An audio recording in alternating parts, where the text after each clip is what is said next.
All right. In the second section of chapter 1, we are going to look at the three basic economic questions and two opposing sets of answers.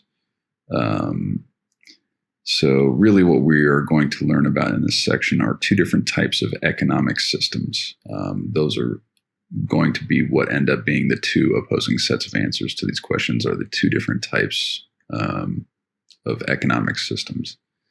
And so let's be sure we understand first what an economic system is. This is simply basically a set of rules, okay, or what's also called an institutional mechanism. It's the rules of the game. What are the rules of the game? That's what the institutional mechanism is. It's kind of like the institutional mechanism in basketball is that there are referees, there are rules to the game. If you shoot the basket and make it from behind the three-point line, you get 3 points. If it's within the three-point line, you get 2 points. There are different rules for fouls and all of those sorts of things. So that those rules of the game are an institutional mechanism, right? They kind of dictate how the game can progress. So in a similar way, that's also what an economic system is. It's the rules of the game. So here in the United States, there's laws that dictate what you can and cannot do in terms of business or just everyday activity as an individual. Rules of banking, rules of criminal justice system, right? These are all the overlying institutional mechanism that we live under in the United States. And these rules of the game sort of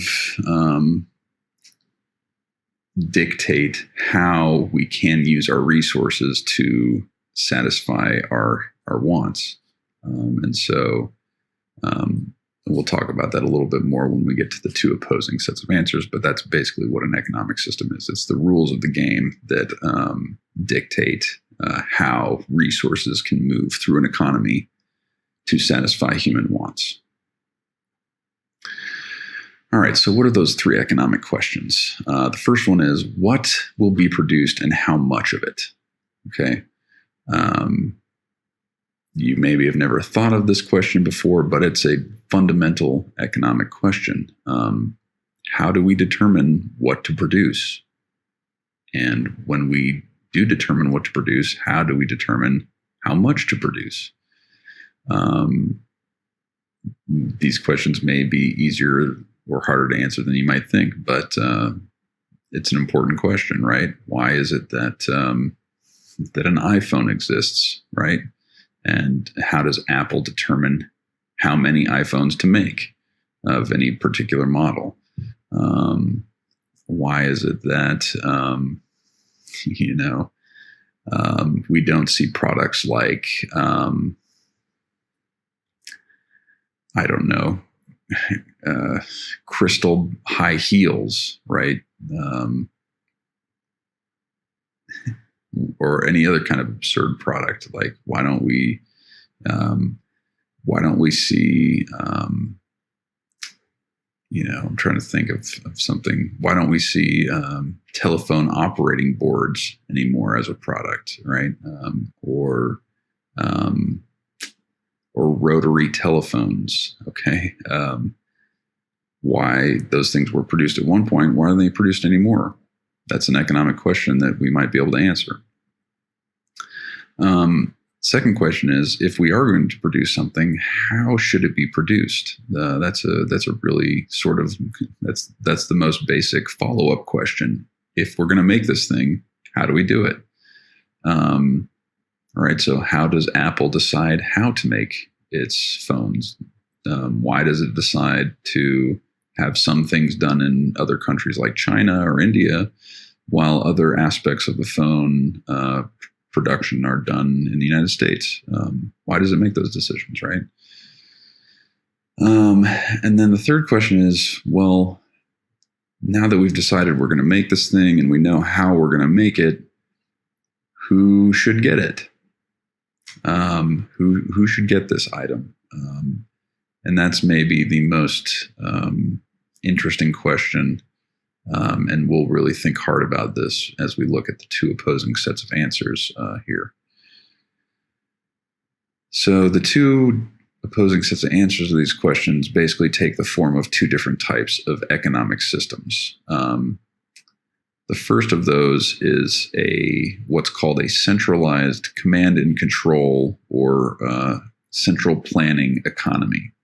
And this is basically an economy, an economic system where there's some authority, usually the government, that makes all of the economic decisions. The government answers all three of these questions. Okay.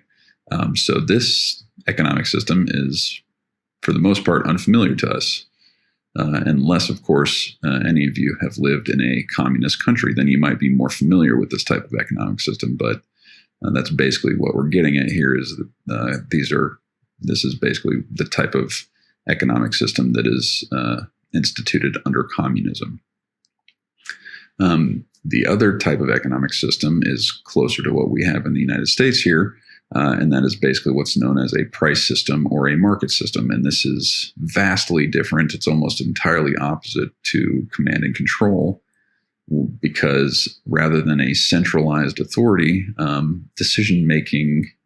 economic decision-making is decentralized, right? It takes place in markets with individuals making decisions simply out of the motivation to make themselves better off. And in these systems, it's called one reason it's called a price system is because prices are acting as sort of signals, almost like green lights and red lights at the traffic signal, telling people and businesses what to do, motivating them in the right ways, just like a stoplight tells us what we should do. And in a similar manner, we stop at a red light because we don't want to get in a car accident, right? It's a rational self-interest decision when we stop at a red light and when we go at a green light, right? We're trying to get somewhere. So as soon as that thing turns green, we want to go. We also don't want to piss off anyone behind us, right? So prices act in a very similar way as signals telling us what we should and shouldn't do to promote our own self-interest. And these prices are born out of market exchanges that take place between individuals or businesses, and it's voluntary, right? Trade is voluntary, and these prices come out of those arrangements.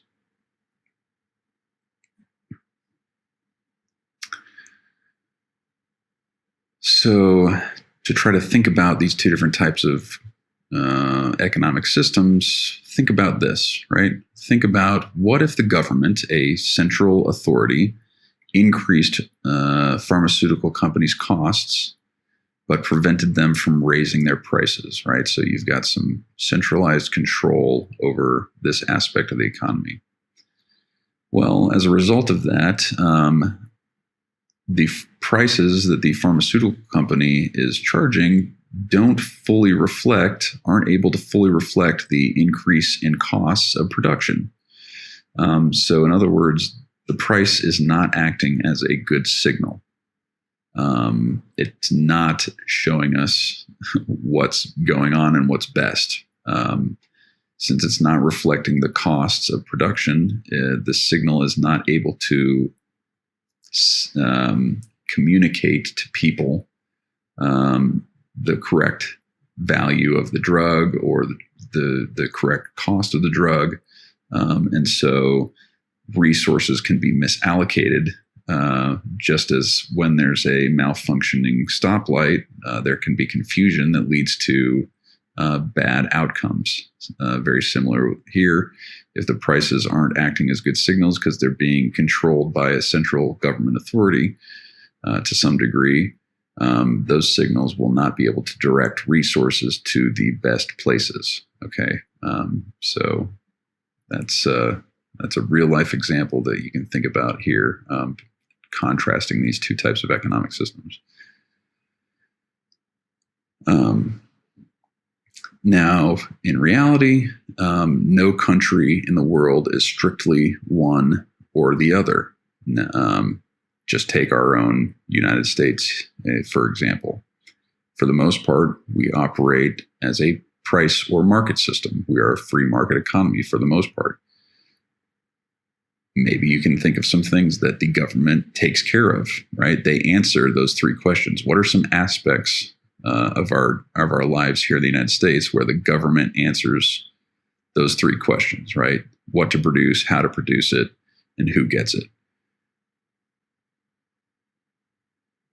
You might have thought of something like police or firefighters, right?